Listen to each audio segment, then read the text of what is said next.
Ele viu, detectou que o quê? Aquele não. Deixa eu só ver uma coisa aqui.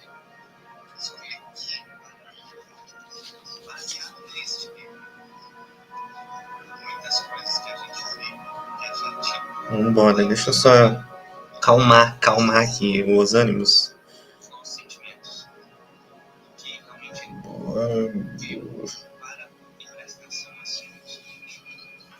Não vai.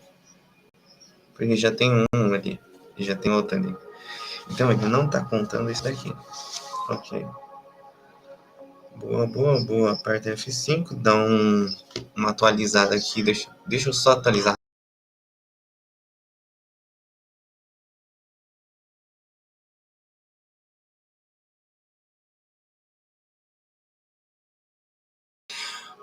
Boa! Voltei. Agora voltei. Agora tá joinha.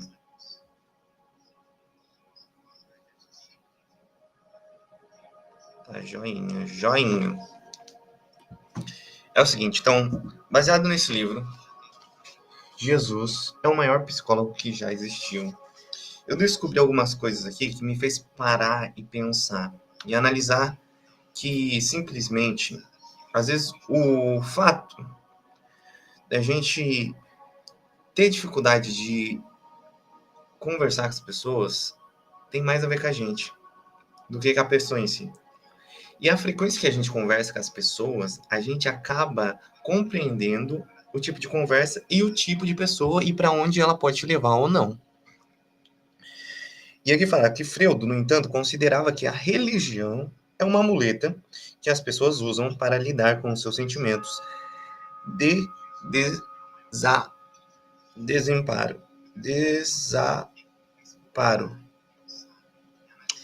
Essa postura deu início a uma guerra entre a psicologia e a religião.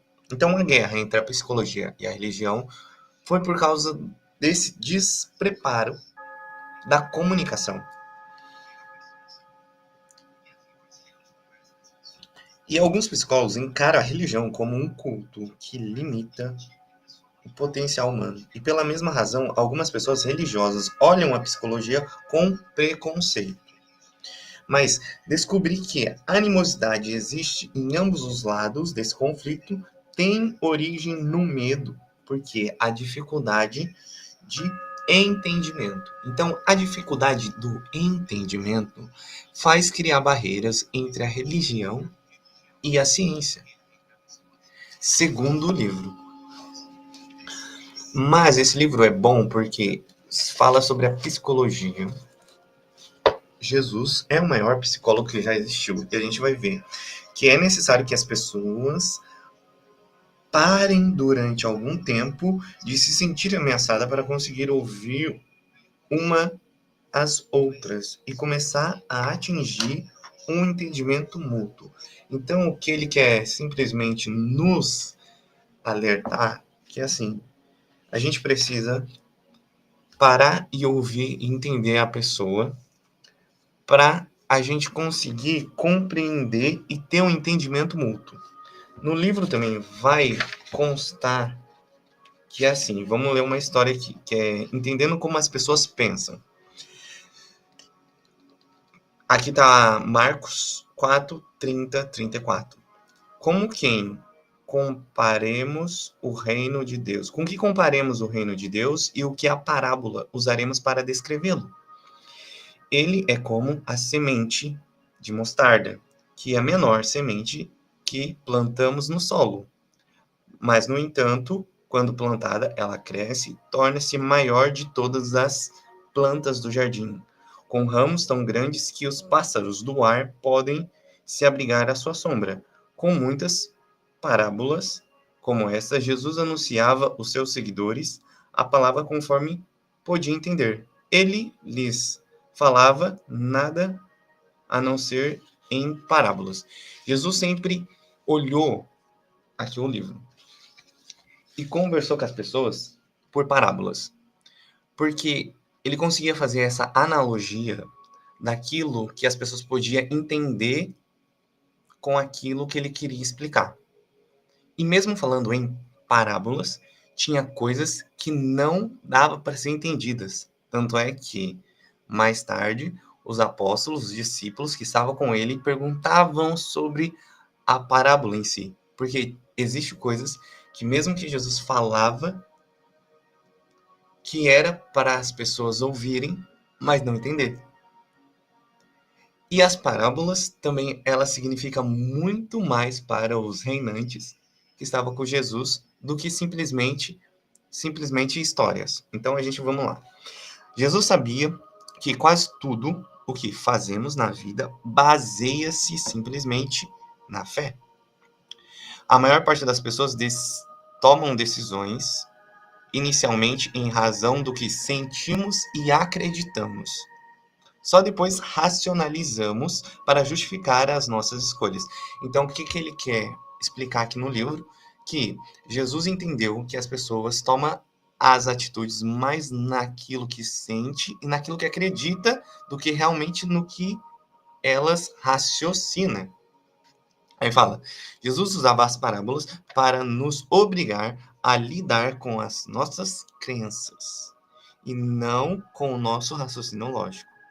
As pessoas verdadeiramente sábias é sempre humildes, porque elas entendem que tem algumas coisas que realmente elas têm que compreender.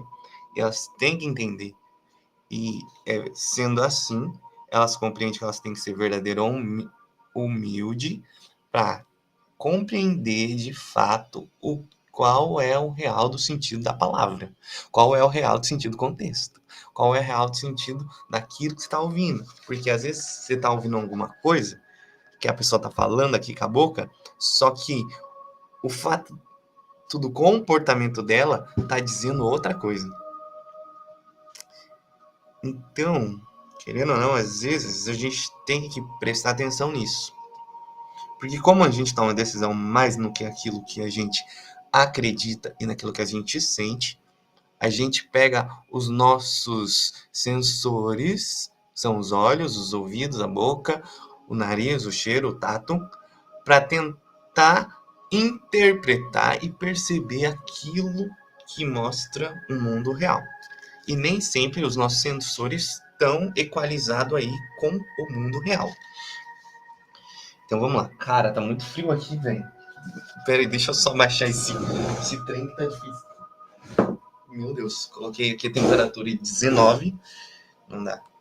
Vamos subir para 21. Isso. Então, continuando. Vamos lá. As pessoas verdadeiramente sábias são humildes. Jesus nunca escreveu um livro e sempre falou por meio de parábolas. E conduziu as pessoas à verdade através dos seus exemplos vivos. Ele era confiante, sem ser arrogante, e acreditava em valores absolutos sem ser rígido. E tinha clareza sobre a sua própria identidade sem julgar os outros. Jesus abordava as pessoas com técnicas psicológicas que estamos apenas começando a entender. Em vez de mostrar-se superior, dando palestras eruditas baseadas no conhecimento teológico, ele humildemente dizia o que queria através de simples histórias. Então, basicamente, aqui está falando que Deus ele já usava dos requisitos psicológicos, mas com parábolas, com histórias que realmente faz com que as pessoas entendam. Porque, assim, às vezes é muito difícil a gente falar com uma outra pessoa algo que a gente quer passar para ela. E, às vezes, a gente só vai conseguir passar para ela algo só baseado naquilo que ela entende sobre o mundo e do que aquilo que ela acredita. Então, basicamente, é o que Jesus fazia, pegava as parábolas, que eram historinhas contadas com personagens da época, que era contada com a cultura da época, que era contada com esquemas e sequências de situações da época, para tentar falar de algo mais escondido do que aquela simples história. Mas ele já usava da psicologia, que só agora a gente está sendo revelado essas coisas. Vamos continuar. Tá. E falava de um modo que levava as pessoas a ouvirem, porque sabiam que as faziam querer escutar. Jesus foi um poderoso comunicador porque compreendia o que a psicologia está nos ensinando hoje, que basemos a nossa vida mais no que acreditamos do que no que nós sabemos. Suas críticas mais severas eram dirigidas aos professores da religião. Embora fosse um deles, Jesus não censurava pelo conhecimento que possuía, mas pela arrogância que demonstrava. Para ele, era claro que quanto mais aprendemos, mais deveríamos perceber que exige muitas coisas que ainda não sabemos. Que existe muitas coisas que ainda não sabemos. Arrogância é o sinal inseguro e sinal de insegurança. Jesus entendia que as ideias humanas nunca expressam totalmente a realidade. O estilo de ensinar sempre levou esse fato em consideração. Acredito que, se desejamos ser comunicadores mais eficazes, precisamos aprender o que Jesus sabia a respeito da relação entre o conhecimento e a humanidade. Os grandes pensadores, sempre humildes, eles compreende que a vida está mais ligada à fé do que o conhecimento. Então, aqui o autor dá um alerta para a gente, porque quanto mais a gente aprende, mais a gente entende que tem muito mais coisa para a gente aprender. E o sábio, a base que ele fala aqui sobre o sábio é que o sábio ele é mais humilde do que arrogante. Ele deve ser mais humilde do que arrogante. Porque mesmo ele sabendo as coisas, ainda vai ter mais coisas para se aprender. E aqui fala que Jesus entendia isso. Que Jesus, sendo mestre naquela época, ele falava com os caras mais assim, mais elevado na palavra, no entendimento. Não era por conta do conhecimento deles, mas era por conta da arrogância que os caras tinham naquele tempo. De entender sobre algumas leis e alguns conceitos e mesmo assim passar com arrogância.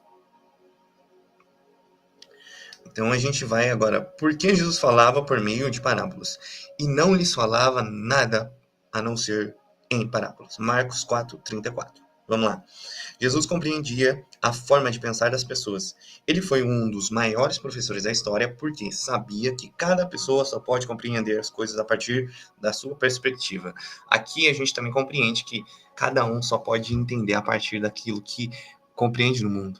Porque às vezes você quer falar alguma coisa muito difícil para uma criança de 7 anos, você não consegue falar para ela. Você vai ter que entrar no mundo dela para dar exemplos assim fictícios daquilo que a criança de 7 anos ela pode compreender para você tentar chegar e falar para ela aquilo que você quer falar. E por isso, ele ensinava por meio de parábolas. As parábolas é uma história que nos ajuda a compreender a realidade. Podemos extrair delas verdades que fomos capazes de entender e aplicá-las em nossas vidas. À medida que crescemos, evoluímos porque devemos rever as palavras para descobrir novos significados que nos guiem em nossos caminhos. As parábolas me ajudam a entender a vida, e isso acontece sobretudo durante um dos períodos mais difíceis, quando eu não estava conseguindo compreender meu sofrimento. Foi uma época em que passei a questionar tudo, pensando como pode existir um Deus se estou sofrendo tanto.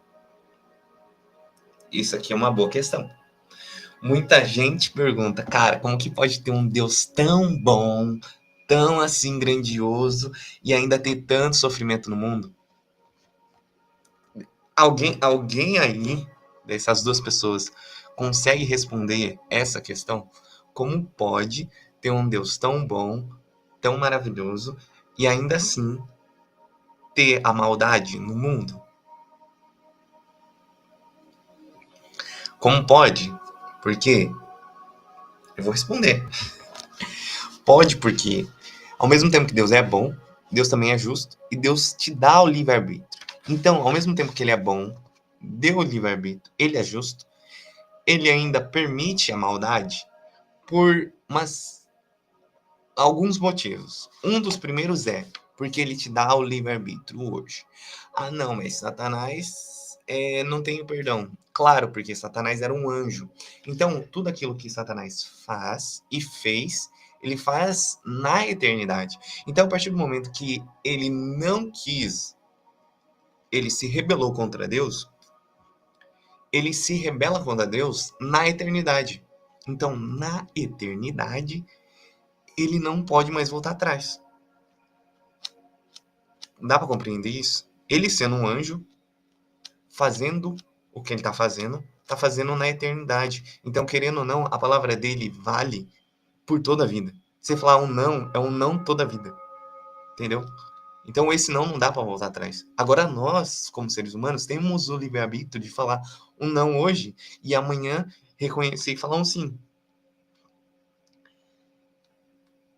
E o outro segundo motivo é que Deus também permite o mal por um tempo, porque é como se tivesse uma aspas nesse time, onde que Deus deu o poder para o homem foi, deixou-se relevar e devolveu o poder, não foi para Deus, ele devolveu o poder para o mal.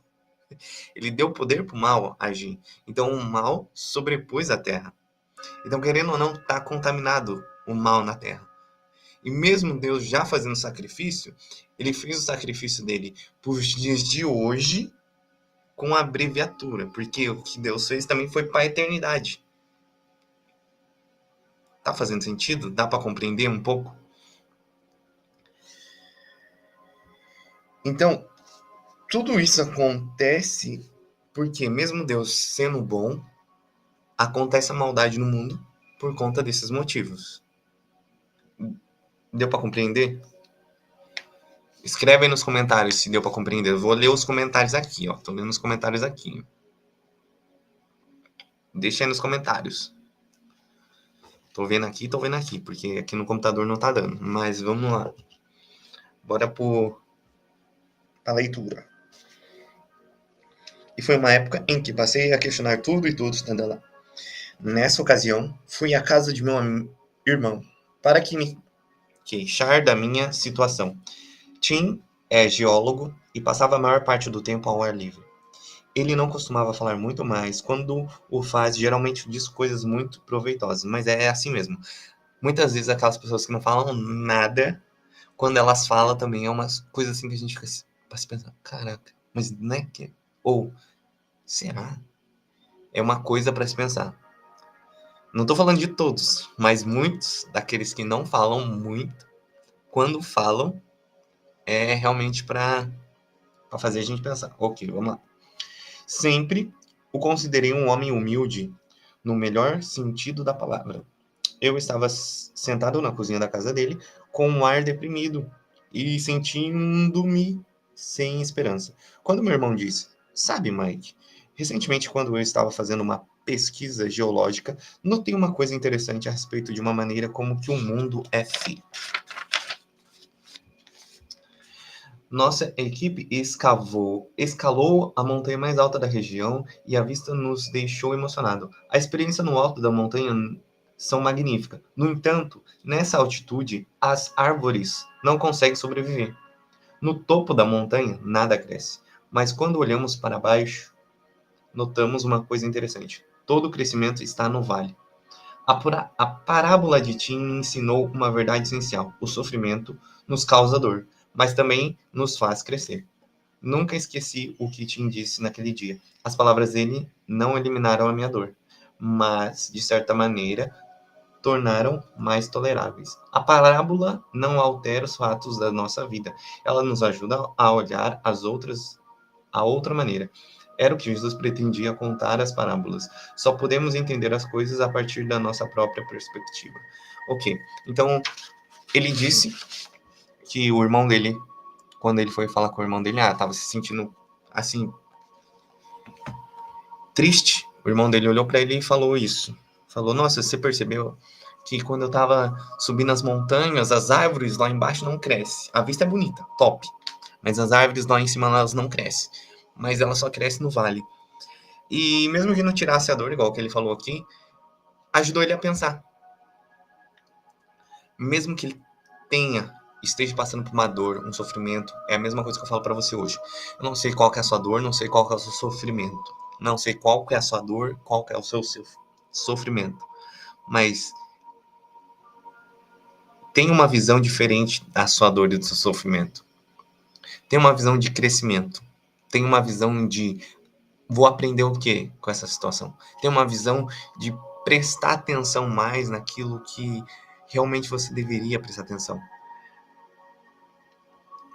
Porque eu falando assim, às vezes, você tá aí, você não tem sofrimento nenhum, não sei. Cada um de nós temos um sofrimento. Cada um de nós vivemos um vale. Cada um de nós passamos e todos os dias temos situações difíceis na vida que a gente vai passar, que a gente está vivendo, que a gente sofreu, que a gente vai sofrer. Mas acredito que a dor em si, ela pode não passar. Mas se você olhar um pouco mais e parar sim para analisar, você vai compreender e vai começar a tirar pequenas aprendizados dessa situação. E quando você tira pequenos aprendizados, você acaba criando na sua rede mental, na sua rede neural, mais caminhos para você sair da situação. Porque quando você enfrentar essa situação de novo, você vai falar, poxa, já passei por isso e eu fiz dessa forma. Mas será que hoje vai conseguir fazer dessa forma? Posso começar a fazer dessa forma e depois terminar de outra. Então, querendo ou não, você acaba criando e arrumando na sua cabeça situações para sair. Porque eu entendo isso. Nem todas as situações ruins foi a gente que se meteu, mas a maioria delas foi nós próprios que colocamos o pé, o nariz, o dedo, apontamos na cara e começamos e fizemos a merda toda, né? Então, basicamente é isso. A gente também pode pensar e olhar e tentar sair dela de uma maneira melhor. Cara, eu vou ficando por aqui porque já são 00:13 aqui em Portugal. Eu só abri essa live só para fazer um teste na minha câmera nova, que eu tô gostando dessa câmera. E eu quero agradecer você aí que tá me ouvindo agora. Quero te agradecer e te convidar a curtir o meu canal, se inscrever nele, porque aqui eu venho trazer isso. Eu venho trazer coisas que eu já vivi, experiências que eu já passei e como eu superei. Porque muitas pessoas, elas vêm aqui na internet para falar, seja liberto disso, não sei o que, prospere, tenha liberdade financeira, tenha liberdade não sei do que, mas às vezes a gente esquece que nós somos seres humanos e que a gente tem dores que às vezes o dinheiro pode sanar, mas às vezes é só o emocional mesmo. E eu falo para você, não pare somente nesse livro, não pare somente no meu canal. Pesquise, corre atrás, começa a ler livros também. Tipo assim, começa a ler livro de autoajuda, começa a ler livro espiritual, vai orar, vai ler a Bíblia, que realmente, quando você começa a ter um relacionamento com Deus, quando você começa a entender um pouco de Cristo, você acaba encontrando algo para se manter. Acaba encontrando assim um motivo maior, um propósito, entendeu? Que mesmo que você não acredite agora, no momento, com o passar do tempo de relacionamento e você tendo experiência e você vivendo aquilo que a palavra fala, você vai acabar acreditando. Então, começa a buscar isso, a buscar ter uma saúde mental boa, a tentar controlar os seus sentimentos, a tentar gerir as suas emoções, a tentar se conter, a tentar encontrar palavras assim sábias, buscar conhecimento e sabedoria. E é isso. Boa noite, fica na paz, tamo junto, até mais. Olha, se inscreve no canal. Por quê? Por que eu falo isso? Porque às vezes eu abro live assim, olha, voado, vou aí, começo a entregar conteúdo assim bacana que eu ainda não tô praticando como que se diz? Não tô praticando aquele negócio. Ah, vamos lá pra você assistir um vídeo, não sei o quê. Cara, é muito maçante pra mim, mas eu vou treinar isso pra começar a divulgar mais, começar a falar mais, começar a trazer mais coisas assim que me ajudam. E eu sei que isso aqui pode ajudar uma pessoa. Então, por isso, compartilha para alguma pessoa que isso vai fazer diferença na vida dela. Eu sei que vai. É isso. Boa noite. Fica com Deus na paz.